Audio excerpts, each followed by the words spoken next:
You, dear listener, are a remix, a walking tribute band, a greatest hits compilation curated by childhood trauma, mid-tier sitcoms, and that one mate who wouldn't shut up about Nietzsche in year 10. And it's not your fault. You didn't choose to base your moral compass on Dumbledore and Lisa Simpson. You didn't decide that sarcasm would be your primary mode of communication. You just marinated in culture soup long enough and poof, personality. So before we dig into how your sense of self is less you and more you a franchise, let's light a candle, lie very still and accept this one true fact of human existence.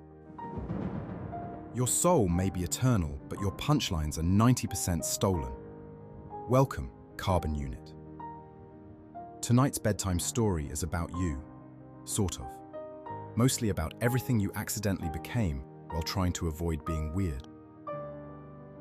Let's talk about you, not in the finding yourself on a mountain way, more in the why do I talk like a mashup of 3 cartoon characters and a TED Talk way. You are not an original character.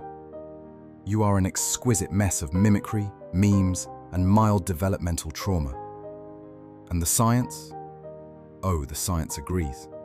Let's start with social mimicry.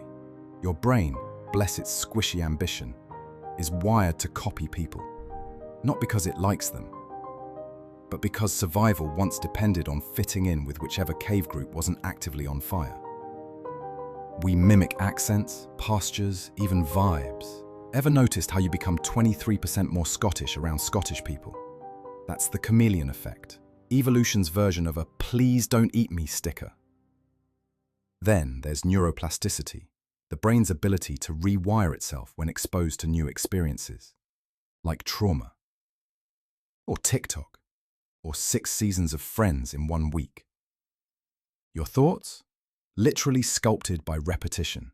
Watch enough romantic comedies, and your brain begins to expect background music when you make eye contact with a barista. Even your humor isn't yours. You inherited it like an old sweater or a mildly racist grandparent.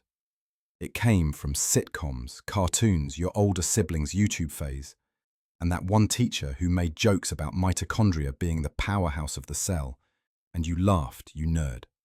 Your habits, neurochemical grooves, automaticity wrapped in sweatpants, the things you do every day, they're who you are now. Congratulations, brushing your teeth in the dark while doom scrolling is a personality. And language? You think in borrowed phrases. Your inner monologue is a bootleg mixtape of things you've overheard, misinterpreted, and possibly imagined. So, what does this mean? It means you are not a fixed, pristine essence.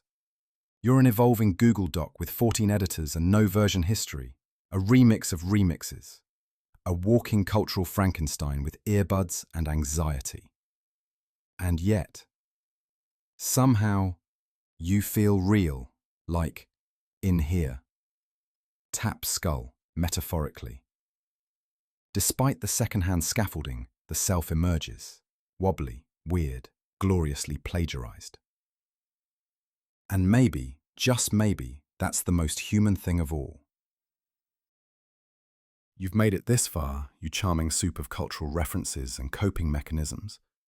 And just when you thought your personality couldn't get any less original, here comes the real kicker. You don't even remember your own life properly, not really. Your memories, those sacred little pearls of selfhood, are less archived footage and more badly edited flashbacks with inconsistent lighting.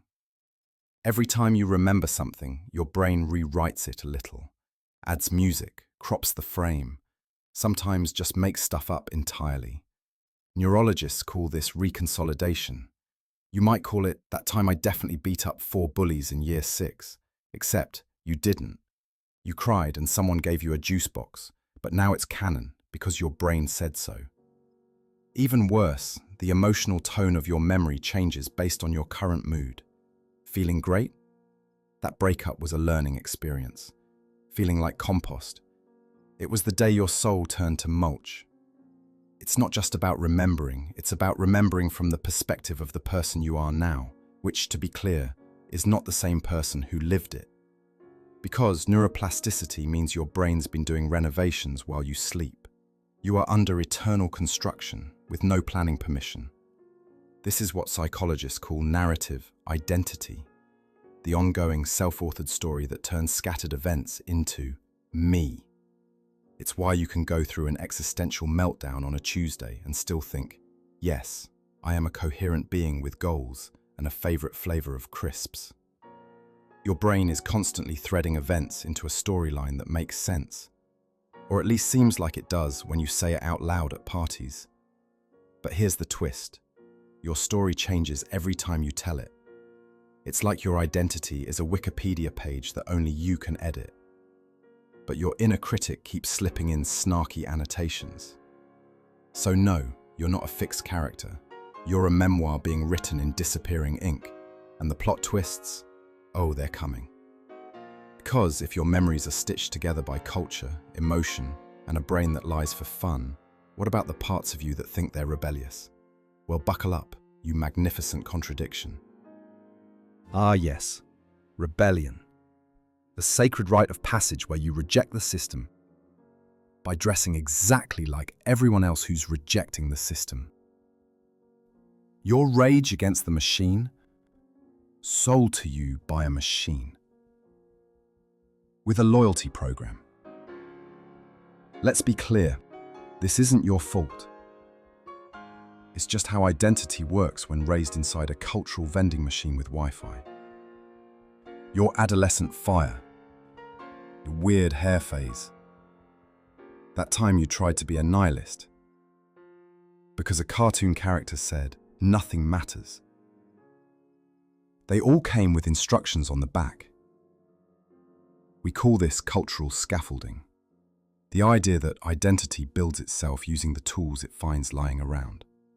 In your case, those tools were Avril Lavigne lyrics, questionable Tumblr aesthetics, and a deeply suspicious understanding of philosophy. Even the way you rebelled, through slang, humor, and fashion, was mimicry with eyeliner. And look, mimicry isn't bad. It's how humans function. We imitate to learn, to belong, to avoid being shoved into lockers by life. But here's where it gets existential. You believed you were rebelling to find yourself. In reality, you were just picking from a different pre-approved costume rack. Want to be edgy? Here's a starter kit of Baudrillard quotes and a Spotify playlist called Melancholy Knife Fight. Want to be deep? Post a black and white selfie with a Rumi quote you didn't read past the third line. Your uniqueness came pre-packaged. Rebellion wasn't escape. It was just brand differentiation. And still, it mattered. Because choosing which rebellion to wear said something about what kind of self you were trying to become. You may have borrowed the aesthetic, but the ache to be real, that was all yours.